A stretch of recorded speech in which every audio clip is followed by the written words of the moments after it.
All right, YouTube, how you doing? Welcome back to the channel. We got Monday Night Football week number 3. We actually have 2 Monday night games this week. Each of those games are going to be their own separate video here on the channel. In this one, we're going to be looking at the Bills and the Jacksonville Jaguars game here. Right now, Bills sitting at 5-point favorites at home, total at 45.5. In today's video, I'm going to give you my lean on the side. I'll give you my lean on the total, and I have a few player prop spots that I'm liking as well that we will share towards the end of the video. But as always, guys, keep an eye on the pinned comment. That is where all of my final plays, so what I add or what I update, what I actually lock in myself for my own bets, all of those plays are going to be listed in the pinned comment. But yeah, let's hit that subscribe button, hit that like button. Let's get rocking with this game. Like I mentioned, we have the Bills sitting at home as 5-point favorites, total at 45.5. Bills coming off of a dominant win against Miami, 31-10 Thursday Night Football last week, right? They also come back and beat Arizona, so now they're 2-0 on the season. Jacksonville kind of on the other side of the coin there, right? They lose a close one to Miami in week number 1, in which they kind of let that game slip away, but nonetheless, a loss is a loss.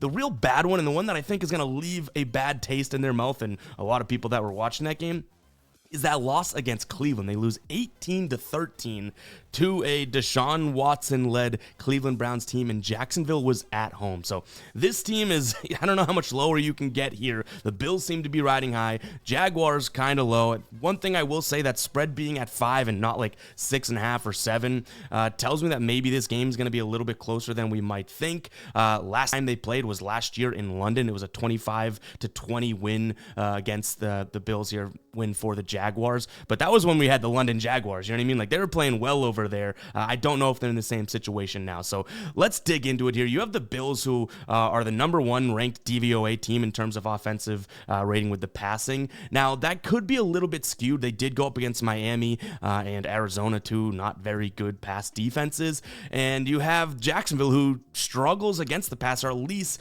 DVOA-wise against the pass this season. Right now, they're sitting at the 21st, so bottom third of the league in terms of pass defense from a DVOA perspective. Now, that can be skewed too, because you have Tyreek Hill and Jalen Waddle. I think Tyreek in week 1 went for 130. Jalen Waddle went for 109. So obviously those numbers are going to be skewed. You only have kind of 2 weeks to go off of here. But in theory, Buffalo, Josh Allen and company should be able to move the ball all they want through the air against this Jacksonville team, because we've watched those games. We've seen them. Even though we only have 2 weeks of sample size, this is not the best pass defense that the Jacksonville Jaguars have to offer, right? So I do think that this is a spot in which Josh Allen, maybe Shakir, even Samuel kind of coming out of his shell here, should be able to move the ball down the field. And I think it's going to be a huge part of why I'm leaning towards the Bills minus the 5 points. Now, if you don't want to buy into the passing data and in the passing, I guess, advantage for the Bills because of those skewing factors and those outlier factors, I totally hear you. But when you look at this from a Bills defensive perspective, I don't see how the Jacksonville Jaguars are going to be able to move the ball consistently, efficiently, and whatnot down the field whatsoever. So right now, the Bills, top 10 team in terms of rushing defense, that is going to be needed from Jacksonville to be able to beat this team or keep it close, because Trevor Lawrence through 2 weeks has not been able to get it going against Miami. We talked about them being a bad passing defense. He wasn't able to get it going against the Browns, who, yes, are a little bit better of a defense, but even still, like, the dude has not looked very good. So they've needed to rely on Etienne, and then in week 1, Etienne and Bigsby. I don't think if they need to rely on Etienne in week number 3 here against the Bills, they're going to have much success. Again, this Bills team is a top 10 rushing against team in terms of DVOA rankings. So I think the game gets won via defense, and yes, I think the Bills should be able to move the ball, but they might not need to. If they're giving this Jacksonville team hell on defense and Jacksonville's not able to move the ball, they go 3-0, 3-0, that type of thing, they're not going to need to pass the ball. So I think this one gets won and most likely covered on defense. Give me the Bills minus the 5. Keep an eye on the pinned comment to see if we ultimately end up rolling with that play. It's definitely a lean right now, and I am considering it. Now, when we look at this from a total perspective, I mentioned last time they played was last year in London, 25-20, right? Both quarterbacks threw for 300 plus yards. So I think it was Trevor Lawrence threw for 315. Josh Allen threw for over 350. We had Etienne ran for 136 yards, 2 touchdowns. Gabe Davis, Stephon Diggs combined for over 220 yards and 2 touchdowns. And yet we still saw this game finish below the line that we have for this one. So I am going to lean towards the under as well. Like I mentioned, I don't think that Jacksonville is going to have the easiest of offensive time against this defense. And if I kind of believe that the Bills win and cover this game via their defense, it correlates nicely to that total, right? But a couple other things that I don't mind seeing. Now, this is all from an offensive perspective, so not necessarily defensive pace, but both of these teams kind of bottom of the barrel when it comes to offensive plays per game. Jacksonville 4th, Buffalo 3rd in terms of the slowest or the fewest amount of plays per game offensively. And then in terms of seconds per snap, Buffalo all the way down at 6th slowest, and then 6th fewest pass percentage as well for Buffalo. So if they're just going to run the ball and say they get a decent lead and continue to hammer Cook and all that, they might not need that passing game that I said should be able to have a good time here. And if we're running the ball here, I don't necessarily think that that clock is going to be stopping much. So give me the under 45.5 in this spot. I could easily see another sort of game like last year, 25-20, but maybe like a 25-17 type spot where Buffalo's defense truly does come through there. And though they allowed a decent amount of points to Arizona in week number 1, like Buffalo made some stops when they needed to, you know what I mean? So it's not necessarily the worst look that they allowed 28 points. They allowed, 11 second half points in total. Arizona scored 17 in the first half and ended with 28 points. So their defense started to figure some things out. And then obviously I already mentioned the Miami one, right? Miami scored 10 points in the first half, and then they just locked them up 0 points for the rest of the game. So Bills -5 as well as the under 45.5. I want to see the best line and whatnot that we can get here, because this opened up midsummer at 48.5, moved to 46.5, went to 45.5, which it is now, but also today bumped up to 46 and now back down to 45.5. So if I see another 46 or hell, a 46.5, we may jump to that one fairly early. So looking forward to that. Now let's get into some player props here.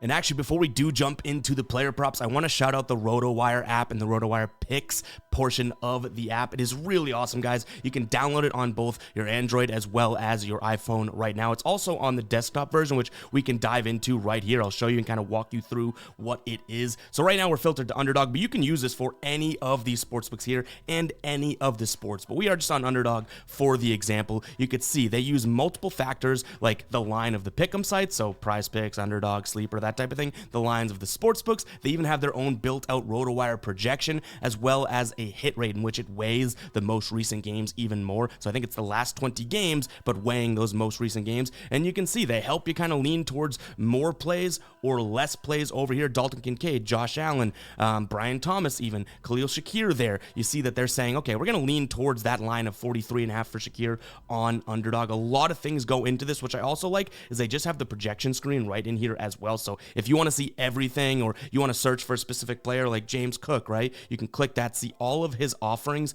on Underdog, what the line is, and then where RotoWire says that you should lean towards. Now, can you trust these 100%? No, but these things are pretty damn accurate. It's an amazing tool. Again, it's the RotoWire Picks app. That link is in the pinned comment, guys. I'll also put it in the description, but make sure to go ahead and check it out. It's, again, for all of these books. Say we wanted to look at Prize Picks. You can filter to that, and they go through and find all of the best plays that are on Prize Picks. Those are all James Cook, but super simple. This kind of correlates to what we found as well, right? Josh Allen being able to go out there and go off. Trevor Lawrence maybe not having the best of times. So maybe we should go in here and just make a Prize Pick slip for the hell of it. We have this Caleb Williams free square. If you guys want to check out Prize Picks, link in the pinned comment. You get $5. You play $5, you're going to get $50 in bonuses there. So go ahead and check it out. But let's see. Josh Allen will go his passing yards over. Where's he at? Josh Allen passing. Actually, they said passing and rushing. Nice. And then we'll go, let's say, Trevor Lawrence, and we'll go his passing yards under, and that's what we have from this. I think we're limited on Prize Picks, so 5 is most we can do. But let's submit this bad boy, and now we're using, as it goes through, we're using the RotoWire Picks app, taking their top 2 plays right there from the leaning more perspective and then the leaning less perspective, and we are locked in over on Prize Picks. Guys, go ahead and check it out. Again, that is the RotoWire Picks app. That link is going to be in the pinned comment and the description, and I'm pretty sure you get a great little trial with them. You don't even need to put in a credit card to start, so go check it out. Link in the pinned comment. Now let's get to some other player prop spots that I am liking here today. We're going to jump into the outlier screen here. I'll have a link to outlier in the description as well. But what you'll see here is Travis Etienne Jr. over 22.5 receiving yards is a lean that I'm leaning towards, or play that I'm leaning towards as of right now. You can see the line movement. There was a 21.5 just earlier today. So I'm hoping that it can drop back down there and maybe we're a little bit more enticed to take it. But I already mentioned Buffalo has a really good rush defense, decent pass defense as well. But where they struggle, you can see receiving yards defense, 11th fewest in the league right now. But we filter to running backs. They're allowing the second most receiving yards to running backs. We saw A-Chain kind of go off, James Conner as well. Travis Etienne is dynamic enough to be able to go out there and get 23 rushing yards. So far this season, he hasn't exactly looked all tremendous, obviously, but back in 2023, so last year, he hit it in 11 of 17 games. On the road, he hit it in 7 of 8 games. So in a spot in which we have the ability of, Buffalo to stop the run, I could see Jacksonville trying to adapt and get Etienne out there and kind of leaking out. In 22.5, you could do this in like one rush. Last year when they played, again, I believe this was the London game, he had 48 receiving yards. He had 4 receptions on 5 targets. Now, if you don't like the yards and you want a little plus money, potentially for plus 126 right now, you could see the odds over on Outlier. 3.5 receptions could be something that I'm considering as well. Now, another plus money play is going to be jumping into, where's he at? James Cook here, looking at his touchdowns, plus 130, had 3 last week. Jacksonville been decent against touchdowns for both running backs and overall the season. That's because they were in 2 low-scoring games, even though they played Miami. That Cleveland one was very low as well. But I think James Cook, they're still going to continue to feed him. His rush attempts probably would have been a good play even last week, but they didn't necessarily need him, right? 19 in week 1, 11 in week 2. I just don't like, I think we got this, 13.5 in week 1, right? The fact that it's jumped up, I don't like it as much. So I'd lean towards him, again, for plus money for a touchdown. I think he's going to get a lot of carries and a lot of yards. But even if they're on the goal line, like, he's only competing with Josh Allen. You know what I mean? Like, his red zone rush attempts, he's getting 36%, and Josh Allen has the same amount. No one else really is in there saying, hey, I'm going to go vulture that touchdown. Now, I also don't mind his rush yards. He's hit the over in both games this season, but it's getting up there at 62.5. But I'd still consider it overall. Now, one play that I'm considering, I already mentioned it, is Shakir. Maybe it's a good spot to take a peek at him, over 43.5 receiving yards. Now, is he playing, over his expectations? I think so to some degree. But even still, this line, 43.5, he finished just shy against Arizona. I believe he had only 3 receptions, on 3 targets, right? And he hit the over against Miami. This is a Jacksonville team. I already said they should struggle, through the air. 31 ranked in terms of receiving yards allowed to the wide receiver position.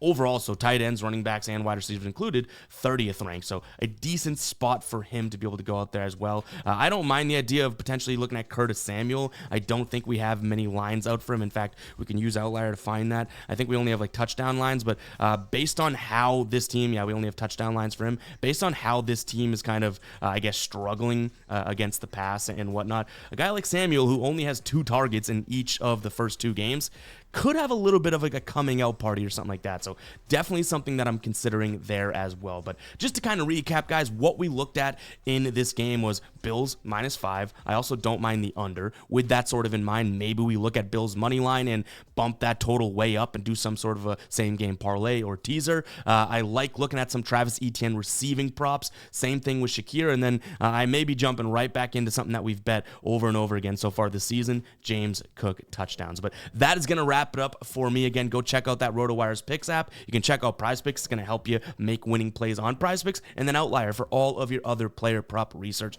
Go ahead and check all that out, guys. Appreciate that, guy. You guys hit that like button if you're still here, and go ahead and comment 14. We're almost at the 14-minute mark. Comment 14 if you've made it to the end of the video. And appreciate the hell out of all the support, like I mentioned. We'll keep grinding, we'll keep putting in good work, and hopefully producing some damn good content. So appreciate you guys. We'll catch you guys in the next one, all right? Peace out.